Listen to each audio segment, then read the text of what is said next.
So Roscommon versus Galway in the Connacht semi-final this weekend in Dr. Hyde Park on Sunday. It could be argued it's probably the pick of the football action, the second weekend of the 2021 championship. To look ahead to this game, I'm delighted to be joined by former Roscommon player Donie Shine. Donie, how are things? Great. Delighted to join you here, Jared. Looking forward to the game at the weekend. As you said, it's going to be probably the clash of the weekend, and great opportunity for both of these teams to get to a final. And anything with the current format, I suppose anything can happen. So yeah, a good game ahead at the weekend, I think. Yeah, and a good rivalry's built up between these sides the last couple of years. They met 4 consecutive finals from 2016 to 2019. So semi-final this time around. Fairly identical leagues as well, both being relegated from Division 1. Galway did actually win that league match in Salt Hill 216 to 113. Roscommon went down in the end very disappointingly against Armagh, won down by 9 points in their relegation playoff. But Galway was kind of a game that they would probably feel the true way. 5 points up heading into the dying embers against Monaghan, and then they end up losing after extra time. So overall, in general, as you say, with the knockout format of this year's championship, it's one off. Anything can happen on the day, but they seem to be fairly well evenly matched coming into this game. Yeah, they're kind of. I think they've had a weird relationship over the last few years. Two very unpredictable sides, I suppose. Roscommon have had a few big wins over Galway, obviously in Salt Hill. I played in those two games in 2016 when I went to a replay, and we got well beaten in McHale Park in the second game. But yeah, the one thing about Galway is they're very unpredictable. I suppose they could come and really be hot on the day, or else they could have off days as well, and very similar as like that too. But very hard to say or call it because we haven't seen much of either side. I suppose, as you said, they had similar enough league campaigns. Galway got the win when they met down in Salt Hill earlier in the year. And then obviously they both faded out and got relegated out of Division 1. So yeah, similar enough campaigns, two unpredictable sides. It's a difficult one to call for the weekend, but I think it'll be a good spectacle, hopefully down in the Hyde. Yeah, you mentioned there it's maybe still a little bit hard to know where they are because they've only had the 4 league matches as opposed to the traditional 7. But maybe unlike times of normal days, you could be looking at a 7-8 week break between championship, just 3 weeks. So think of anything that means we still actually might know maybe a little bit more about the form trajectory of these sides. Yeah, maybe so. I think that's what makes it kind of interesting this year, and last year as well. I suppose it's the knockout format. It makes it unpredictable. Teams are under more pressure to win because they don't have that fallback. And I kind of like that about it, and it gives a team a great chance. You saw the run Tip and Cavan, the runs they went on last year. You could end up very easily in an All-Ireland semi-final. And I think with the news of probably Cian O'Connor and how key he is to Mayo's fortunes. I think Roscommon and Galway will have an eye on getting to a final, and I think they'll think they're in with a chance if they get there. So it's all to play for definitely on Sunday. Yeah, just from them 4 matches, and obviously they were actually nearly all televised. We've got a good opportunity to see both teams from a Roscommon kind of point of view. Look, Anthony Cunningham, he's trying to play it down. The relegation, it's not the end of the world. It's all about this game, but it is now the 3rd consecutive time they've been in the top flight. They have come back down. Just wonder, can they kind of break that mold to get into the top 6? I suppose, and in a sense, did we learn anything kind of new from Roscommon during the league? You look at high scoring rate again. I think the 5th highest scorers in the league out of 8 teams, which isn't too bad. You've Kieran Murtagh had a fine league with 117.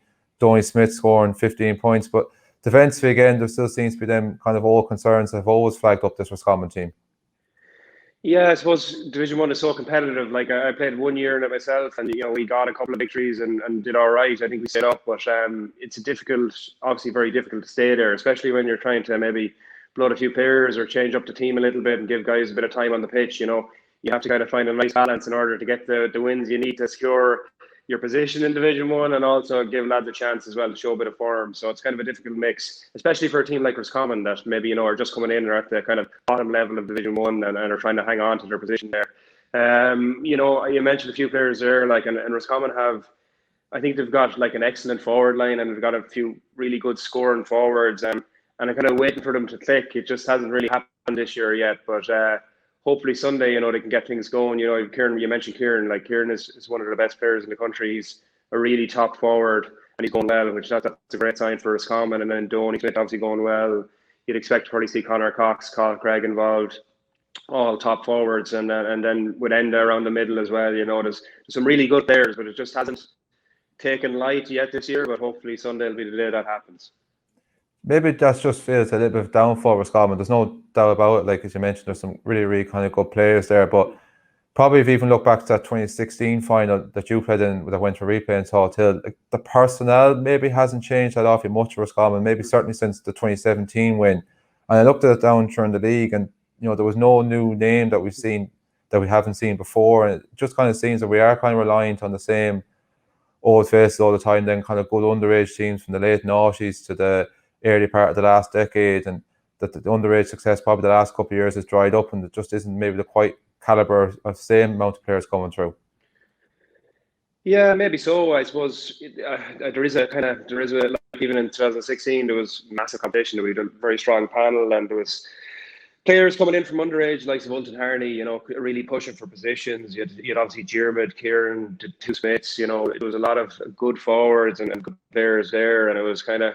I think maybe the last couple of years we haven't brought in as many players, but I think still there's a very strong panel. So I think one thing this year the team hasn't kind of got consistently this kind of a similar 15 on the pitch, and it'll be interesting to see like how the backs line out. I think in defence, if we get a good base there, I think in the game we'll go well, like we have the forward like to do it. But just having that consistent 15 on the pitch or a basis for a team, I think we struggled with that this year through injuries and different things. So it'll be interesting to see what 15 lines out.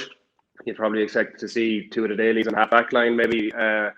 And I think one of the key things in the game will be who marks Shane Walsh. Will Sean Malooly probably go 1-to-1 with him, and if he's able to manage Shane Walsh as best he can, that gives us a really good chance, because I think Galway have a few players that if you can really get on top of them, the likes of maybe Paul Conroy, I think Finnerty did well against Roscommon in the league, and then if you can get on top of Shane Walsh as well, they're probably three key matchups. And I think if Roscommon get those matchups right, I think it'll be very hard to stop on Sunday. Yeah, we talk about Kieran Merton and Donie Smith shooting the lights out during the league. As you mentioned, Shane Walsh, despite Galway's maybe struggles, phenomenal league campaign, 26 points. I think 20 then coming from dead ball. So it's going to be easier said than done to try and keep the Kilkerran Clonberne man quiet on Sunday. Absolutely easier said than done. The pace he has, the skill he has, he's got it all, and he's when he's on form, he's probably he's close to impossible to mark. So the one thing about Sean Malooly is he's very physical and very fast as well. You can really match him in that department. So if I think he'd be probably the man for the job there. But I didn't even mention Damien Comer. I'm not even sure of his status at the moment. I think he was carrying a thumb injury, I'd heard. Yeah. At one stage, I'm not sure if he's available for the weekend or what the current status is. But obviously, if Damien's around and he's in the full forward line, there's a major consideration as well. So it'll be interesting to see both teams, what 15s line out and who picks up who. Overall, Galway's league campaign obviously mentioned into the same fate Roscommon relegation, but look, the bookies have them as slight favourites kind of going into this game. What was kind of your takeaway from the league campaign for them? Obviously, the Kerry game was such a disaster after that, but I think the rest of the three matches, the results showed they competed very, very well, and another day they probably maybe could have and should have seen that game out against Monaghan. Yeah, I think they're kind of similar to ourselves, and I said this already, but they're a very unpredictable team. Like if they come and they're on form and they're up for it, and they can be like really good team, a top team, a Division 1 team, no doubt. But then they can show kind of form that's very, very average as well, and we saw it earlier in the year against Kerry. So it's a hard one to predict. I definitely fancy Roscommon for the weekend, simply because I think they'll probably have their strongest 15 of the year out on Sunday. We're playing in the Hyde. I think just we have the bit of class up front, the Murtas, the Smiths. You've got Conor Cox, Colin Craig. I think we've enough up front to do it. And based on what I've seen of both teams, I know both teams have had mixed fortunes and have turned up on different days and haven't on others. And I would just expect to see Roscommon bring a bit extra this weekend and win on Sunday. I'd have them as favourites, to be honest. Just looking at the forward lines, and if we get the matchups right, if you close down Paul Conroy around the middle, that's a big one. And I think we probably have the players around there to do that. You'll probably see Tiger O'Rourke pick him up and track him. You have Enda as well, who will put him on the back foot with the pace he has going forward. And then you probably have the likes of Ulton as an option off the sideline as well. So I think we'll probably win midfield, and if we get on top of Paul Conroy, I think we have the forwards to get over the line. Yeah, do you even think psychologically, like Roscommon are used to coming into a championship campaign on a bit of a low after being relegated from the league? Like the last two times they won Connacht, they relegated from Division 1.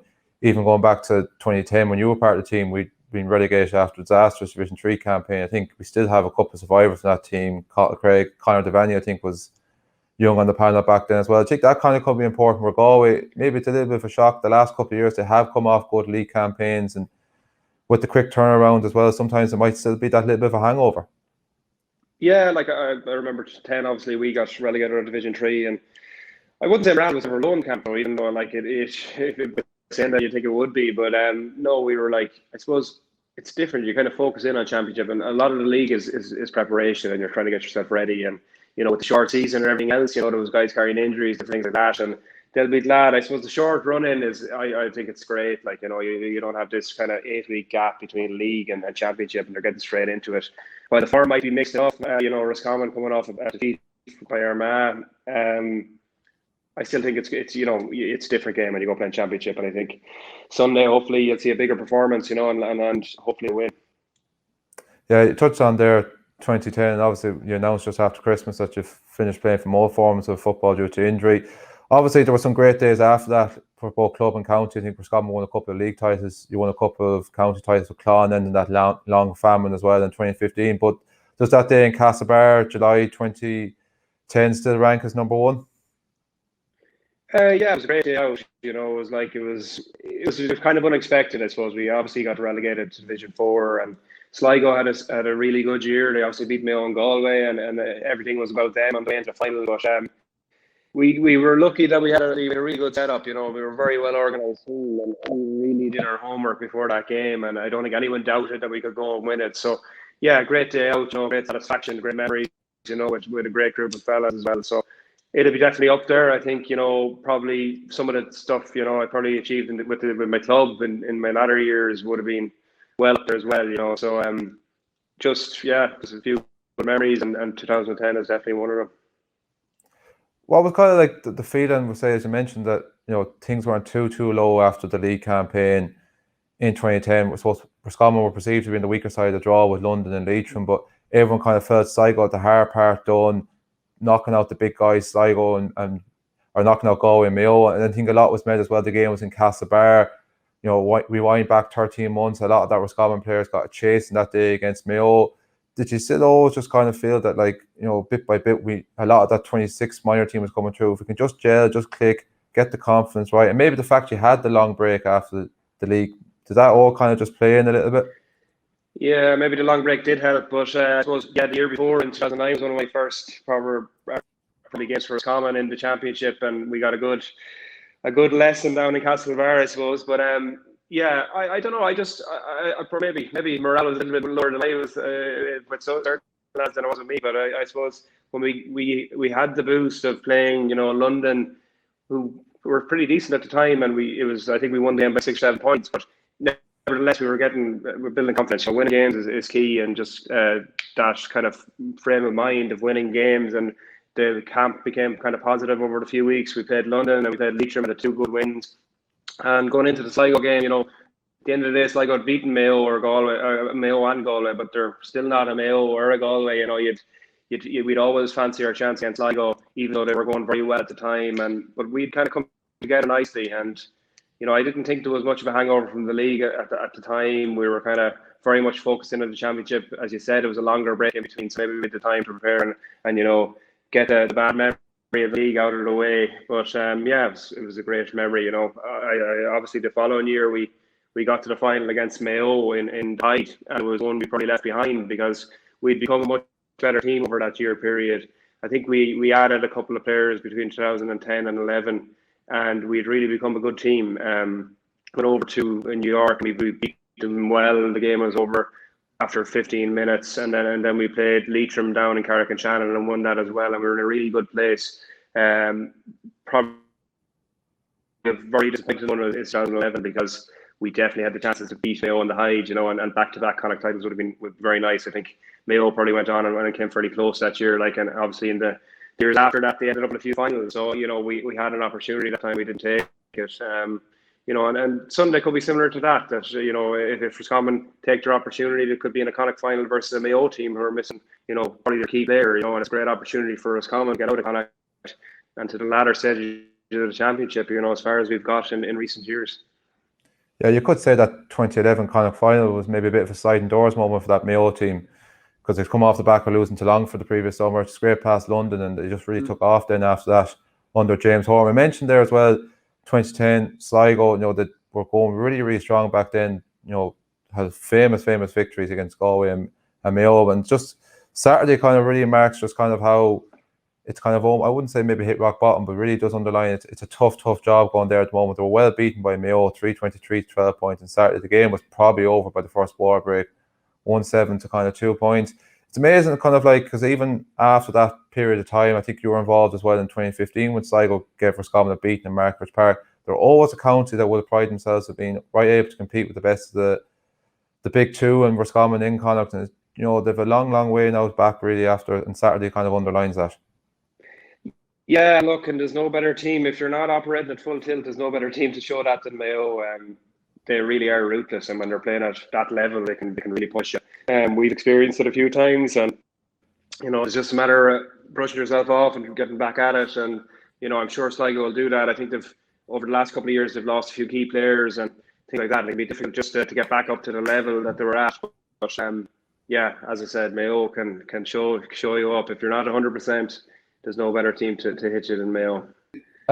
Mayo, obviously, there was a lot of talk about them coming into that game as well, because I think, regardless of the two injuries to the O'Connor brothers, particularly Kitty and the long-term effect, I think everyone's still expecting to win this game quite comfortably. You're kind of writing them into a kind of final already. They still do have to play Leitrim, but they'll still be heavy favourites for that. There has been talk, though, long-term going forward, why they might be able to still win the Connacht title, that beyond that, they're not going to be seen as major contenders in the shake-up, even they end up in the Ireland semi-final. Would you buy into that talk at all? Yeah, I suppose I kind of would, because I think defensively, I remember watching them like in 15, 16, around that time when they were in finals against Dublin, and they were able to kind of go 1-to-1 in the back line with the Dublin forwards, and were very well able for them. Like their defensive system was so good back then. It's really good individual man markers and defenders. I remember, I think Brendan Harrison and Keith Higgins in the back line, and obviously Chris Barrett that year as well. But I don't know if they have the same level of defender at the moment. I don't know if they can live with Dublin up front at the moment. So I wouldn't see them. I just couldn't see them getting over the line because of that. I just don't think they're as good defensively as they were. Now, I think they're definitely probably still the best team in Connacht. Like, I don't think anyone can doubt that, and I think they'll be thereabouts. But as far as getting over the line, I just feel the ship might have sailed in that, and they were so close and so unlucky on a few occasions. Yeah, I think they went to a replay twice maybe in the final and lost another one by a point. You were so close so many times, but yeah, just defensively, I think they might have gone a little bit backwards in the last couple of years. Yeah, there's still, though, like I said, fancier chances of certainly getting to a Connacht final. And Leitrim awaits in Carrick-on-Shannon, even actually in Castlebar now in a fortnight's time. So obviously as well, it's been a bit of a talking point over the weekend. I think anyone who would watch the match has seen, yes, while it was good to have a couple of spectators back in, but I particularly still found watching the Clare Waterford hurling match that it still didn't add much in terms of atmosphere to the game. We still don't fully know yet what the official figure is going to be allowed to this game as part of a government's trial event. Now, we're recording this on Monday. I think we're going to find out later what the official number is going to be allowed in. I think it's going to be up to 1,000 spectators. High Park holds, I think, 18,500 under health and safety. You could easily squeeze a little bit more in, but look, we won't go down that road. In general, though, it is good to kind of see that there will be a bigger number at this game as opposed to some of the games we've seen in the weekend gone by. Yeah, absolutely, and it really makes it, like, I don't know, like I was watching other sports like golf and some of soccer as well, and having the crowds back in really, changes things up. And I think even I haven't obviously played in these circumstances, but obviously having a crowd there makes a big difference to the player and makes a big difference to the game and everything else. So I think it's great that people will be back in. I went to a game on Friday night, actually, junior county final in the Hyde, and they were letting, I think there was 100 in from each of the clubs, but great to be back at games and great to have crowds back in. It's a great social event for everyone, and obviously, it's a big occasion for players, and it's great to have their families and everyone else there to watch it. So, yeah, hopefully, fingers crossed, they'll have a good game to watch as well. Just finally, 1 point as well to finish up on Donie. Just when I was doing a little bit of research, I just came across something with Pádraig Joyce there, obviously manager of Galway, and would be regarded as one of the county's most successful players. But in his playing career, 42 matches he played in the province. Only lost 9, won 30, 6 titles, and that was in a 10-year period as well between 98 and 2008. I think actually your championship debut was against Galway in 2008, so you would have kind of nearly seen close enough to peak levels Pork Joyce. I think you would have played against him as well in 2012, his last actually year in the intercounty scene. Just how good was he, and would he them stats really back up that he possibly is one of the best players the province has ever seen? Oh, I think that was probably the best player the province has ever seen. Yeah, when I played in 2008, I think it was my debut down in Galway, and we got beaten fairly well. But yeah, Porrick would have been full forward with Mike me in the corner, and I remember they scored a lot between them that day. But yeah, even going back and remember, watching games back in the early 2000s, I think he scored 9 points in 2001 in the final. But yeah, absolutely unbelievable there. I'd say probably the best that's come out of Galway. And yeah, he had a very long career and everything else, and his performances over the years, consistency, just quality left foot, quality player, strong, pacey. He kind of had it all, and he's doing a good job in Galway obviously now as well. So good footballing person, and we're lucky to him. Yeah, he'll be hoping he has a long and equally successful managerial career, but hopefully he'll have to wait till 2022 to take off. But we'll see what Sunday brings anyway. Donie, thanks very much for joining us today, and enjoy the game on Sunday regardless of the result anyway. Absolutely. Thanks for having me.